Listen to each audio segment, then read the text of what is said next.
Okay, our next guest is all the way from New Zealand. It's Zappo the Magician. How you doing, Zappo? I'm great, thank you, Michelle. Are you well? Yeah, I'm really good, thank you. Now, I know you've been keeping really busy lately. What have you been up to? At the moment, I've been touring with my kindergarten shows. So once a year, I tour the Lower North Island. So I live by Wellington. So I go to Palmerston North, Wanganui, Taranaki, New Plymouth, Hawke's Bay. So it's the whole of the Lower North Island. And I take on my road show that I travel with to all my kindergartens and early childhood centres. So I'm just back for the weekend.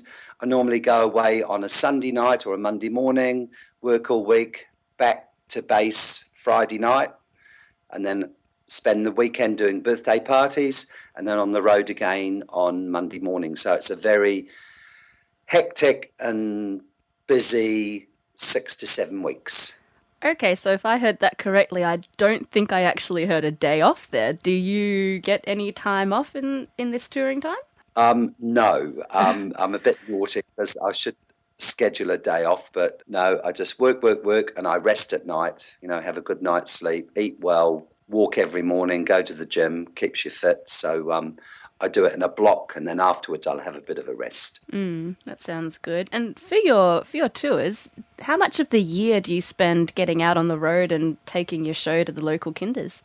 Well, I'm sort of based in the Wairarapa, which is an hour's drive from Wellington. So I live in the country. It's a lifestyle I like. So I drive into Wellington most day for shows, parties, etc. With my kindergarten shows, I tour for 6 or 7 weeks. That's out of town. And then in Wellington, at the end of June, when I've finished my touring, I'll start all my Wellington ones from normally at the end of June till November with Mm, my theme show. And wow. beside that, you're doing the odd things at night. You might have a fish and chip night that all the families get together, so you entertain, or a gala or a fundraising show. So no, it's lots of fun. Keeps you Wow. busy. You Yeah. sound incredibly busy, Zappo. How long have you been a children's entertainer for? I was talking to a kindergarten teacher today because we were saying, gosh, I've been coming to this kindergarten for the last 14 years. So I've been a professional magician slash children's entertainer for 18 years. And then prior to that, 2 years setting up. So when I decided I want to become a full-time entertainer, I spent 2 years getting my name out there, setting up, working other jobs to subsidize your income. And Mm. then the end of the 2 years, I gave all the other work away. And this is full time for me now. And it has been for the last 20 years almost. So in that 2 years, you said that you were preparing. What do you mean by that? What did you do to, I guess, cross the line from part time through to full time entertainer? Okay. So going back in time, when I was I started doing magic shows when I was about 8 or 9 years old. So, because my father's a magician and my grandfather was, so it's sort of down the line. So it used to be a hobby. When I was about 15, I in Wanganui, where I lived, which is in the North Island, about 3 hours drive away from where I am now, I started doing birthday parties. This was when I was, a teenager. So I did the odd birthday party. And I did that for a few years and a few other shows, went to magic conventions. And then when I was about 18, I sort of gave it all away and I wanted to pursue other things. So Mm. I wanted to become a flight attendant. So I applied to Air New Zealand and got in, and I flew for 15 years. So in that time of being a flight attendant, magic was still a hobby as such. So I used to sort of entertain my friends, do the odd show, go to magic conventions. And then I was flying, say 15 years, and I decided I want to become a full-time magician. So I gave that up. And when I gave that up, I thought, well, I need to spend time developing, putting it all together, getting my name out there. So I worked in hospitality. So I worked about 6 or 7 nights a week in a restaurant. And then during the day, I was a aerobic instructor at a gym because I've always done that. That sort of made me survive financially Mm. while I was setting up my name. And I started put a couple of shows together, and I did a few free charity shows for kindergartens and schools. I said, hey, I'm a new entertainer on the block. Can I come and show you what I do? And then, word of mouth, and it's sort of developed over 2 years, really. Yeah. And what could you suggest for newer entertainers? Do you think that, doing a few freebies to get the name out there is a good place to start? I think so, because, I've seen a lot of entertainers come and go, but you've got to get your name out there. And if the people like you, they like your style, they like what you do, the work will come in. And I think word of mouth is a big thing with entertainers. You can have the flashiest outfit, van, props, but if the quality of what you do is not good, then they're not going to ask you back, If you're a new entertainer, I think it's always good to get out there, go and do a few free shows, try out a few things, trial and error, and go from there. And I guess you were quite fortunate to grow up with you said your father did magic and even your grandfather. But for those that may not, I guess, have those kind of influences, where would you recommend to go to get, that extra insight? Could you recommend any, things on the internet or any clubs or conventions? I think as a magician, I think it's great to join a local magic club because it's like-minded people that you can share ideas with, learn. You find someone like a mentor that you can try out things, and, they will give you constructive sorry, getting tongue-tied, got the wrong teeth in today, hang on. Constructive criticism. I think, when you're putting shows together, or if you say to someone, oh, what do you think of that? A lot of people are scared to be honest. Yeah. My friends are honest with me. Like, I've got a very good friend that knows a lot about magic, and he'll say to me, oh, well, you could do that better. You could do that better. So take that on board. You have to have big shoulders. Yeah. And some things you might buy a new trick and try it out at a show, and you think, oh, I've not got sort of much reaction to that. So the next time you might try it slightly different. You put another different element in it, and it goes well. And you think, oh, okay, so I'll build on that the next time you do it. Yeah. And sometimes, especially working with children and young children, they love comedy. They like to have a laugh. And sometimes you might be doing something and you'll get a laugh and you think, oh, so, oh, well, I'll try that next time. And, oh, you get a laugh. Oh, well, that will stay in the show, But I think, now, I mean, when I was growing up doing magic, Dad helped me a lot. He would give me advice. We would read books and watch VHS tapes. But now with the internet, I mean, you go on YouTube, everyone wants to be a star. There's hundreds and thousands and millions of clips you can look at to see how things go and get ideas, not stealing their act, but when you watch someone, you'll always take something away from that person. Like if you go to a lecture, a magician's lecture, you'll think, oh, that's a great idea. That's a great idea. But it's important to find your own style. Yeah, certainly. I think that's the big thing. And if people like you, like if the children like you, they'll remember you. Same as the parents. The parents are paying the money, aren't they?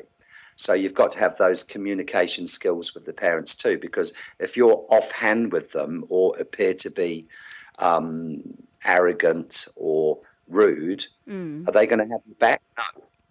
Yeah, absolutely. So it's people skills too, But the internet, I mean, that's great for resources, for training videos. But I really think, I've seen a few new entertainers come on the block in Wellington. And they'll ask me advice and I'll give them hey, that's really cool. Or, you could do that better. Or, it's sharing ideas. Yeah, definitely. And what you said reminded me of, I do magic as well for children. And at the point of performing, I think to myself, oh, I'm going okay. This show's really rocking.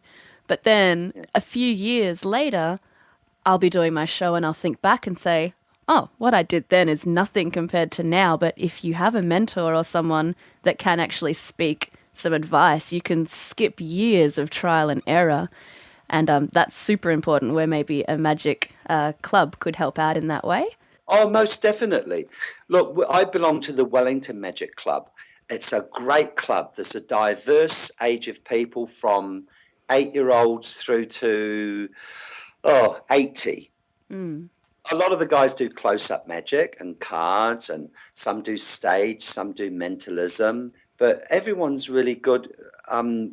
Each month we'll have a different theme, or if you want to try a new trick, and then the magicians all say, hey, this could work better that way, or try it this way. So I think clubs and like-minded people help you along your way. Mm. And it sounds like I a think lot of fun too.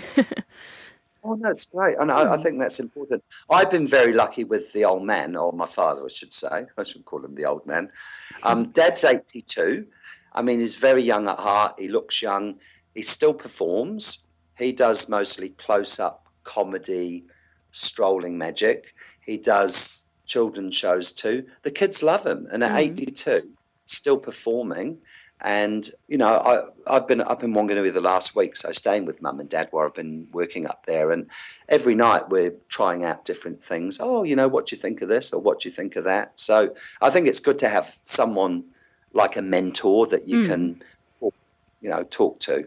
Yeah, and we'll go back a little bit just towards the themed shows again. Can you tell us a little bit about what your kindergarten shows consist of? Okay, so with my kindergarten and early learning centre shows that I perform at and I tour with, I decided, right, I'm going to these kindergartens and early childhood centres regularly. They're seeing what I'm doing. Well, if I go back, it's always good to have a different show. So I thought to myself, let's put a theme show together.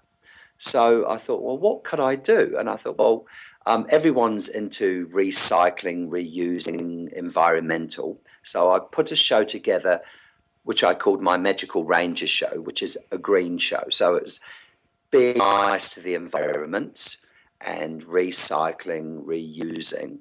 And I sort of themed it around a forest. So I thought, now, what shall I do? And I thought, well, okay, I could dress as a ranger and then talk about the environment. So I bought a few props. I bought a Axtel Expressions recycling machine that they've got, which is amazing. So you put rubbish in it and the rubbish is recycled. So that was quite visual. I thought I'll get myself a puppet. So I got myself a worm, because a lot of the kindergartens were into sustainability with growing things and worm farms. Mm. So I got myself a worm and I put a routine together about this worm called the oogly boogly worm. Lives in the forest. It's basically talking about when you go to a park or a forest, you leave footprints, take pictures, but you don't take anything away. Oh. And the story was about him being taken away, and he was very sad. And eventually, he got back into the forest. So it was just a little learning curve, teaching children that, look at things, take pictures, but don't, pull flowers or plants out the forest, don't litter, and all that sort of thing, because it's harmful to the environment. So that was that.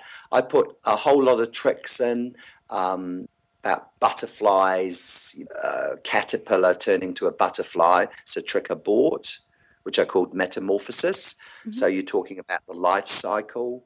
One about a ladybug, Producer Rabbit in the show, of course, mm-hmm. and all that sort of thing. So it was totally sort of what I call a green show, That sounds really clever. And how did you find out what might be an appropriate show to put together? Was it your own research, or did you speak to the kindergarten staff? So the shows I put together, as I say, I started off with the green show. And then after that, I actually was asked, digressing slightly, I was asked for a summer reading program for the libraries, and they had a different theme, and they have a different theme each year, and they asked me to put a show together around their theme. So with those ideas and my ideas, I thought, well, each year I will put together a different type of show. So I started off with the green show, which we've talked about. Mm-hmm. Then the following year, I thought, oh, I might be a pirate. So I put together Zappo the Magical Pirate. So I was dressed as a pirate and not too scary looking. It was very Johnny Depp, and Oh, that's like, well, that's real very good. fun. I'm sure the parents would have liked that too. Oh, yeah, got the dreadlock wig and even had a gold tooth mane. It was tax deductible, and clip on. It'll last me a lifetime. And, it's one of those things that you buy that you never have to replace. So I put together a magic show around being a pirate. So there was lots of coins and ropes and pirate stories. So through magic shops on the internet, you can buy theme tricks. You go Hmm. through, make up ideas myself, stuff that I've seen over the years, and you think, oh, we could turn that from this to a pirate theme show. And so I was a pirate, which was a lot of fun. And in that, you just get ideas as you go along the way. I'll put a show together, Michelle, and then I'll start it. You put the elements together, like for, say, a 40-minute show. The first couple of days you perform it, and then by the end of the week it's changed. So you tweak what's working and you untweak what's not working. You might take something out, it's too long. But every audience is different. Like today I did 3 shows and my first show was totally different to my third show because sometimes the children are totally overexcited. Sometimes the children are really quiet. So if you've got quiet children, you have to bring them up. If you've got totally loud children, you bring them slightly down, So I think that's a great thing about being a performer because every show you do, even though you might have a format, it's totally different. Yeah, and I know that a lot of magicians, particularly for kids' parties, they would often perform the same set show every time. And every time it gets a little bit better or it's a little bit tweaked or they add stuff, take stuff. But what you do sounds really creative. It sounds like you get to have so much fun putting together new shows and you're not just doing the same 30-minute show all the time, but it sounds like you've got a whole set of different shows with different tricks and different characters. It sounds like so much fun. Is that kind of part of the reason as well, as a personal enjoyment of this creative process? I relive my childhood every day of the week. Yeah. No, it's great. I think too, if you're doing it all the time, it's your job. So I think by it's like you're saying about the birthday show. I have a set 40-minute birthday show. That's what I do. I do an hour. I do a 40-minute magic show, 20 minutes of balloon sculpturing. That's my hour's birthday party. So I've got the show for the young children from 3, 4, 5, 6 to 7, and totally different show for my 8, 9, 10, 11-year-olds. Because what you're doing for young children is different for older children. Yeah. Older children like complicated stuff. Younger children, they want to have a laugh, with visual fun stuff. And then you do a mixed show. So like tomorrow, in my Zappo car, I've got my generic birthday show, and I've got another bag with tricks for older children and a few other different things. So when you get there, if you've got quite a lot of older kids, you can throw a couple of tricks in for them, or vice versa. So yeah, you chop and change, and it makes it interesting for us as performers. I mean, if you're doing the same thing day in, day out, you've got to make it exciting for yourself, because Yeah. I think if people see you having fun, then they're going to have fun, Yeah, especially the that's children. true. And as my father says to me, you're only good as your last show, and never become complacent. Like what we're going through the motions. I mean, we all get tired as performers if you're doing 1 show a day or 4 shows a day. Your last show, your middle show has to be consistent with your first show. And I think chopping and changing, it makes it interesting, because if you've not used a prop for a while, you've got to think about it. Yeah, absolutely. And I don't know about you, but there's been times when I have been getting really tired and it could go against me. And sometimes it does. But also sometimes when I'm really tired, I might accidentally break the rhythm and do something new. Have you ever had a moment where you had by accident, created a new part to your show that you went, oh, I might keep that? That was a good mistake? Oh, totally. I was trying to think, probably about a year and a half ago. I had a little boy in the audience and he kept shouting out, bananas, bananas. We'd watched the Minion movie, Oh, me. And being honest, it was getting annoying after about 15 minutes, but he was, it's like any behavior. He was just totally excited.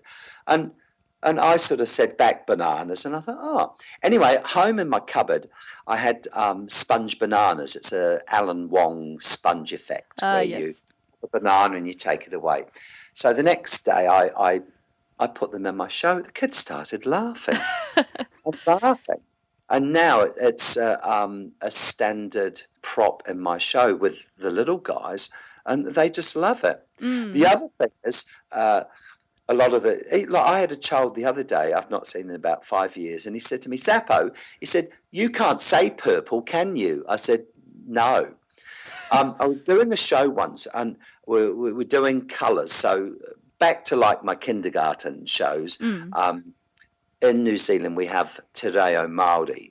So I do a little bit of Te Reo Māori in my show, a different language. So you're learning colours like yellow is kōwhai in Māori. So that's an educational thing that the kindergartens have.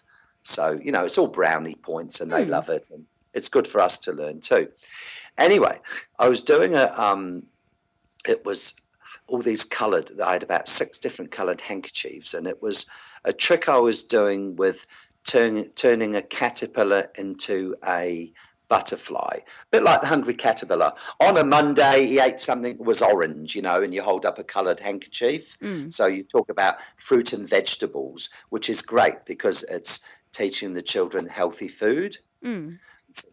So I held up the purple one. I went, and I was a bit tired. I went pear, pear, pear, pear, and the kids started laughing. So I thought, oh. So I went pear, pear, pear, pear, pear, pear, pear, and they were laughing again. I went pear, pear, purple, and they laughed. So I thought, I tried it the next show, and now, I mean, it's just, and I've got a whole couple of minute routine about pear, pear, purple, and bananas. That's another Yeah. thing. Like as magicians, we use magic wands. You got your floppy wands Mm. you use those, or your tipple topple wands where your wands come off the end. And I always open my show with the silver scepter wand. It's Yes. what we call the rising wand, the metal one that rises. Mhm. And it hits you, and the kids think that's great. And then I go to pick up the wand, and it's a banana, and oh no, it's a banana, no, pop it away, there's another one, no. And then at the end of it, I said, look, I'm going to have to rest for a minute, and I'm shaking like that. And I said, oh, hang on a minute. I said, do you know why? Don't tell anyone that Zappo's frightened of bananas, and they think it's hilarious. And I tell them why.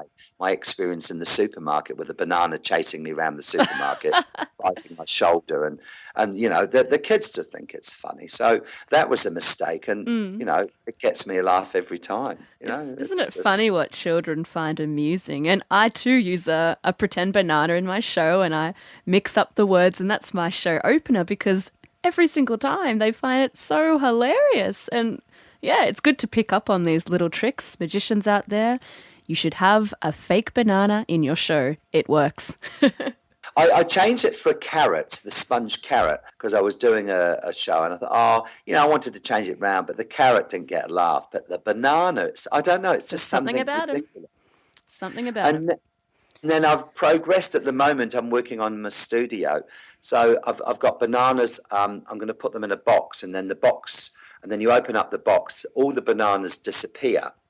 And then I'm going to do a rising banana from the box. I'm just working on that at the moment. So Mm. we'll just see how that goes. I'll try it, and if it works, you continue with it, Yeah, I might add in there, Zappa. I know your shows don't only consist of magic too. Sometimes you have a bit of a sing-song in there. Can you tell us a bit about that?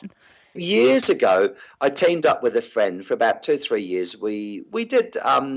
She was a singer, and she got into magic, and we shared ideas. So we used to do a joint show, which was a stage show. We'd put some songs in it. So we co-wrote an album and recorded an album of 23 songs, and all the songs appertain to magic. Mm. Yeah, like the song Magic Words, magical pirates, magic in the stars. So everything's magic. So you can do tricks and magic at the same time.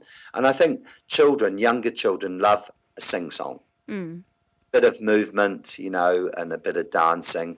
If you're doing a show halfway through, get them up because it refocuses the children. Very clever. And actually, do you have any particular tips for, I know that you work a lot with younger children and also older children too, but particularly for those kinder kids, I know a lot of the people I know find that age group a little bit scary because maybe they're a bit more unpredictable or we're just not used to communicating with young children. Do you have any, I guess, tips or ideas on how we might be able to get better at that? When you're working with really young children, you arrive, you're larger than life, aren't you? You're an entertainer and the entertainer's coming. So go down to their level in your show. I spend a lot of time on my knees in front of a group at a kindergarten because standing up, I look like a giant where, if you're on your knees and a child comes up and helps you, you're about the same height. And it's quite daunting for some children, they're looking up at you and it's being a bit gentle, with handling children. I have a standstill spot. Have you heard of standstill spots? So No, you can I buy haven't. the great standstill spots. Wonder Imagery, they have them. They're an American magic place to buy stuff. It's almost like a round spot, like plastic. Yeah, you can use it for games. And so when the child's like, come, I'll say, right, what's your name? Oh, Michelle. Come and stand on the spot. I used to have a big wooden star with all glitter on it, but it was a bit heavy. A spot's good. So you know where that child is. So if you're turning, you know where they are. Often if you get someone that comes up and helps you, I don't know if you ever noticed it, they'll want to lean on your table or put their hand on the table. It's a security thing. Yeah. But having that away from the table, you know where that child is. And when you're doing stuff, you're not going to walk on them. You're not going to bump into them and things like that. Never talk down to a child. Have fun. And if you're having a laugh, have the laugh on yourself. Never intimidate or never belittle a child. I've seen the odd entertainer over the years with some older kids. Well, they'll drag someone up off the stage, from the audience, and they're almost like try to dress them up. And it's I'm sort of cringing, thinking, with working with children, as we all know now, you have to be so careful, and you never want to perceive to embarrass a child. Have a laugh with the child, and if something goes wrong, make it your fault. Yeah, totally. And all of these different points that you've brought up, are kind of why you are doing quite well, and you seem to be incredibly busy. But just from your own, I guess, perspective, what is it that you think that's helped you in particular have the success that you've had and all the bookings that you get? Could you kind of narrow it down a bit, do you think? I really enjoy what I do. I couldn't work with adults. I love working with children. As I say, for some entertainers, they prefer adult shows, older children, they find the little kids. But little children, you just, you can be silly and have fun with them. And if they like you, they'll talk about you. And then mum and dad will say, oh, let's get Zappo back and think. Things like that. I went back to a house. I actually gave them a free show because we got up to show number 8. She's got, and I always said, when we get to 10, it's like a coffee card, and it was a milestone. And I remember, and I said, no, this one's on me, it's my 10th show. So I must be doing something right. I mean, with the early childhood side of it, talk to teachers. When I was first starting out, in some situations, there was a friend of mine, Colleen Fleming. She was an early childhood teacher. A few years ago, sadly, she passed on, but she was a bit of a mentor. I'd ring her up and say, Colleen, I was doing a show and this child was really sort of loud and obnoxious. What words do you say as a teacher? Rather than saying, for instance, shut up. Go to the other room. I mean, 20 years ago, you would say that. But now, if you've got someone that wants to talk all the time, and as entertainers know, we know that, you say, look, my turn to talk, your turn to listen. So it's a thing that a teacher would say, and you would never have a parent say to you, oh, don't talk to my child like that, because it's what a teacher would say, my turn to talk, your turn to listen. That's a nice thing of basically saying, shut up. You know what I mean? Exactly. But behind that, someone, you get a child that's so excited at a show. All they want to do is talk. You go to speak and then they're speaking. I don't know if you've ever had that. Oh, yes. And I call it little bushfires. So you've got a group, you've got a little bushfire that's going on. You put out the bushfire and everything's fine. So you can use nice words. Hey, my turn to talk, your turn to listen, or click on your listening ears.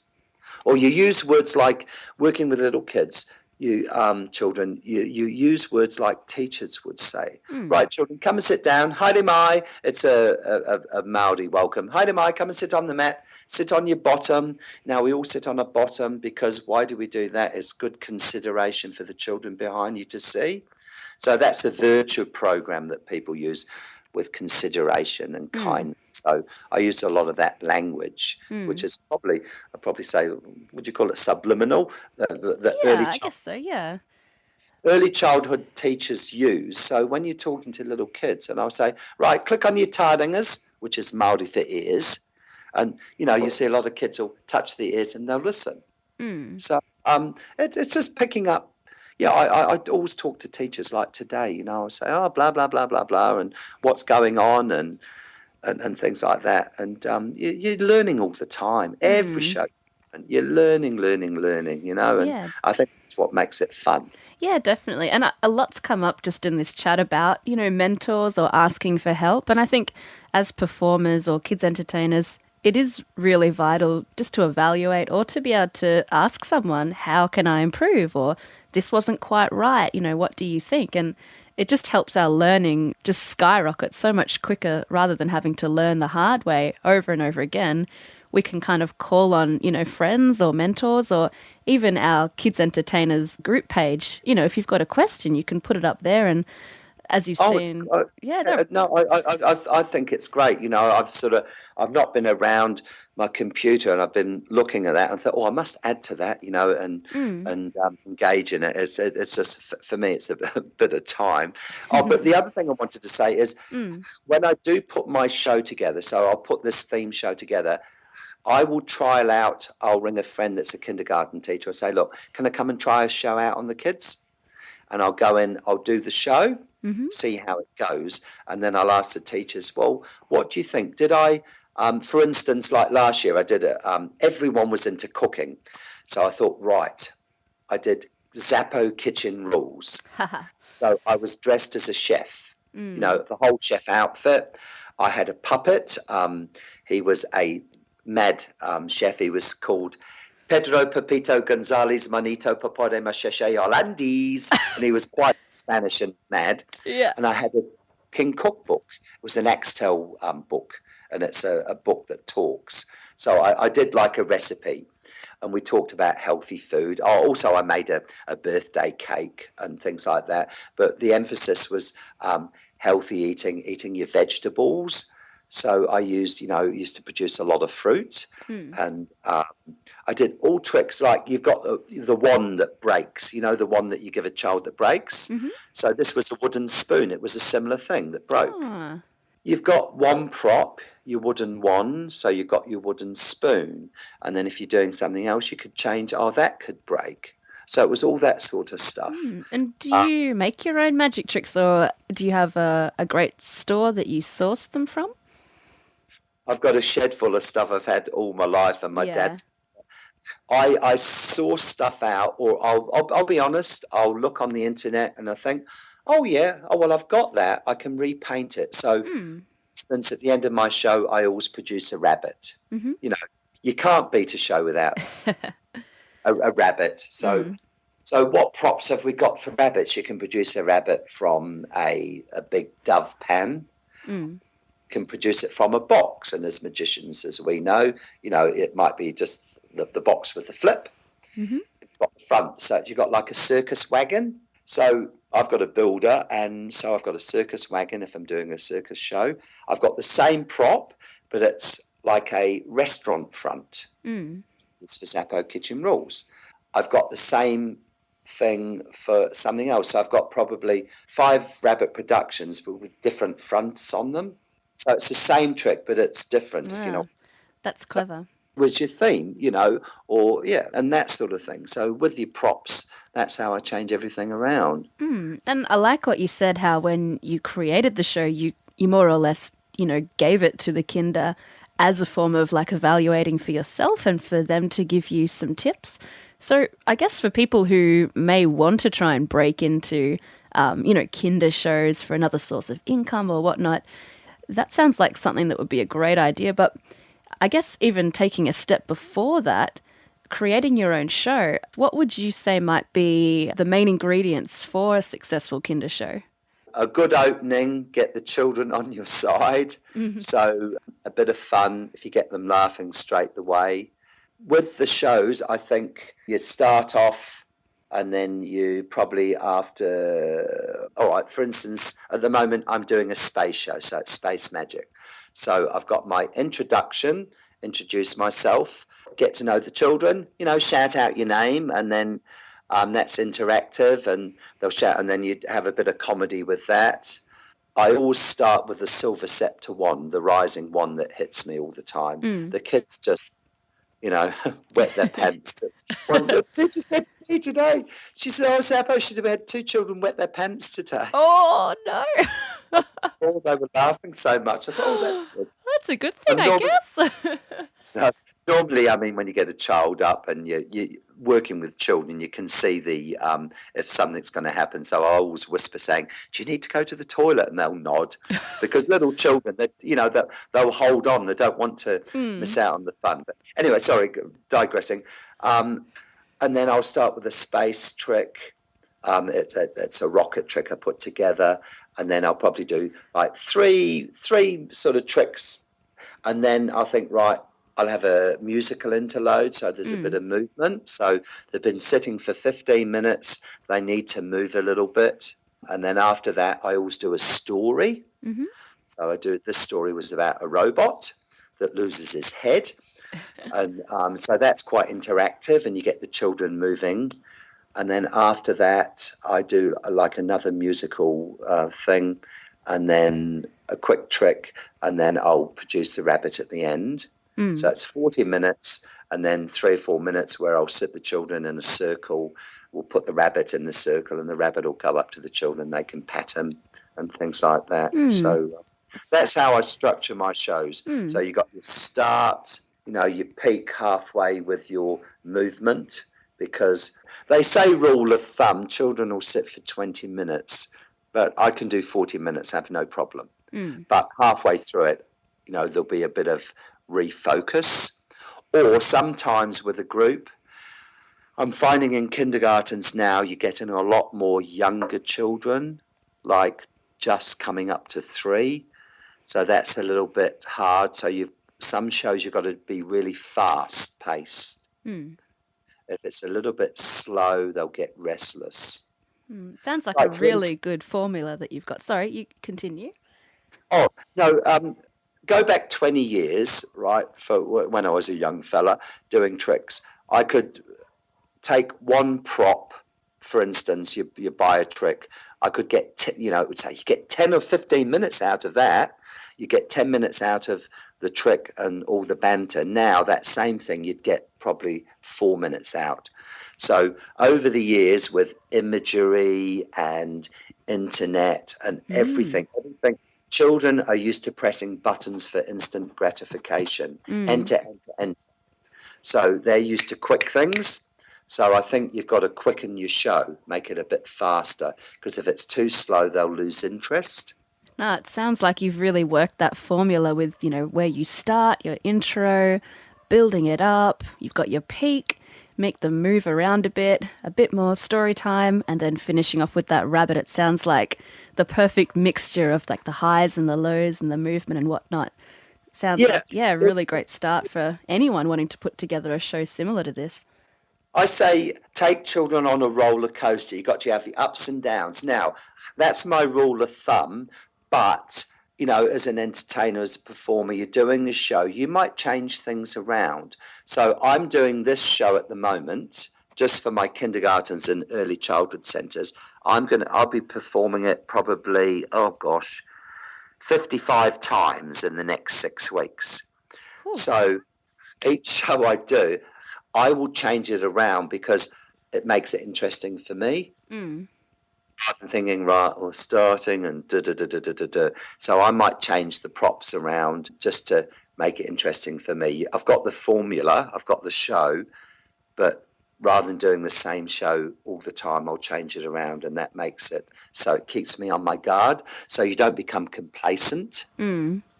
Absolutely. And with doing so many shows, I mean, are you doing a bit of a ring around to get all of these bookings, or is this kind of happened over the years that people just go, well, next time, make sure that I book in for next year? Or how do you achieve getting so many bookings? With my outside shows, like the shows out of Wellington that I do with I tour, I started off doing them probably 12 years ago, and I only had a few, and then it's built and built and built. And each year, a lot of outside kindergartens, early childhood centres, they'll have what they call travellers, entertainers going through it. I just send out my flyer, flyer out in February, and luckily it must be doing something right. The bookings emails come in. I don't follow up with phone calls saying, did you get my flyer and blah, blah, blah. That's just me. I mean, some people probably would, but sometimes you'll have your centre, like in Wanganui, there's 2 kindergartens I didn't hear from this year that I've been for about the last 10 years. But I didn't ring them and say, did you get my flyer? I'll probably see them next year. They might have someone else coming through that want to change, but they always come back to you. And people like to try different people and things like that, and it's good. Competition's healthy. Yeah, absolutely. Keeps you on your toes, doesn't it? Yeah, and then you pick up new shows, and then I'll get an email. Such and such, blah blah blah blah, referred you. And it's like early childhood teachers. Like teachers will talk if they're happy with your product or what you deliver. Then they'll talk to other teachers at meetings. We had such and such here, and he was really good, or he really interacted with the children. I was talking to a teacher today in Palmerston North, and she was saying that there's an entertainer going through their centre next month, totally different to me. But she said, we probably won't have him back because he's done the same thing for about the last 5 years, the same show. Even though it's different children, I think the teachers like variety. Yeah, and fair enough. I mean, they are the ones paying for it as well at the end of the day. So as much as it is about the children, to get the booking again, you do also need to be impressing your client, the parents or the teachers as well. Well, some teachers have been in centres. Some of my teachers have been in the same centre 15 years. So, they want to see something different too. But going back, that's just me. I love doing a different show each year. Like this year's my space show, and I'm now sort of thinking about, what I'm going to do next year, you know what I mean? Or I can recycle something I did 8 years ago, So, yeah. Yeah, and speaking of different, I noticed that you're also adding some balloons into the shows these days, or as a little extra. Can you tell us a bit more about that? Thank you, OzJam. I've always done balloons. I probably twisted my first balloon when I was 13 years old, 2 or 3 years ago. Oh, yeah. The basics. When I was home, I was going through Dad's old books, and I found this old balloon twisting book. I mean, it's probably 30 years old. It was hilarious. But anyway, I've always done balloons for birthdays, you make for the kids. I've done balloon walkabout. But I had the opportunity last year to go to OzJam, and oh my gosh, it's opened a can of worms for me. So I've been practicing, and I'm doing... my balloons have improved 150%, and I've some lovely comments from people. So I'm doing a lot more balloon gigs now. Actually, doing last week I did a thing at Te Papa Museum. They had the 75th anniversary at Air New Zealand, and I spent hours just making balloon planes. It's fun. That sounds like a little bit of an extra thing for income as well. If you may not be getting the magic show that day, then there's the option of having balloons. Have you found that it's greatly increased the amount of bookings that you're able to take? With the balloon, yeah, like sometimes now I'll just do balloon twisting gigs. I want to promote that a lot more, rather than just having balloons as part of my show. I want to get into balloon stories. I've been sort of researching that and looking, and a lot of people have been talking about doing balloon stories. So you're doing balloons plus stories, and I'm thinking, so that's on the back bencher at the moment, thinking about that. And delivery pieces as well. So I've been doing a few of those for hospitals and birthdays and parties. So that's another avenue. But being a sole entertainer, there's only so much you can do.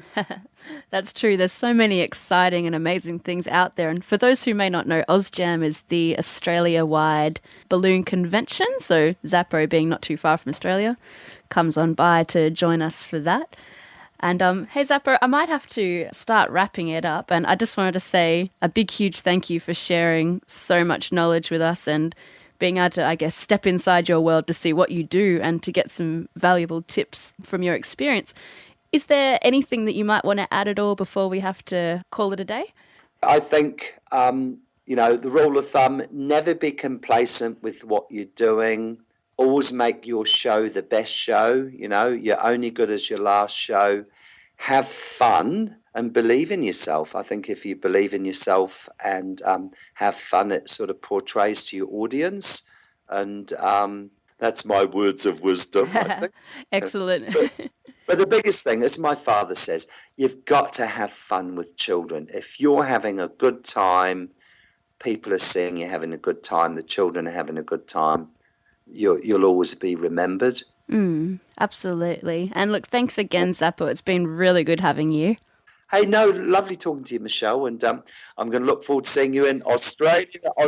That's right. I'll see you there. Thank you. All right, then. See ya.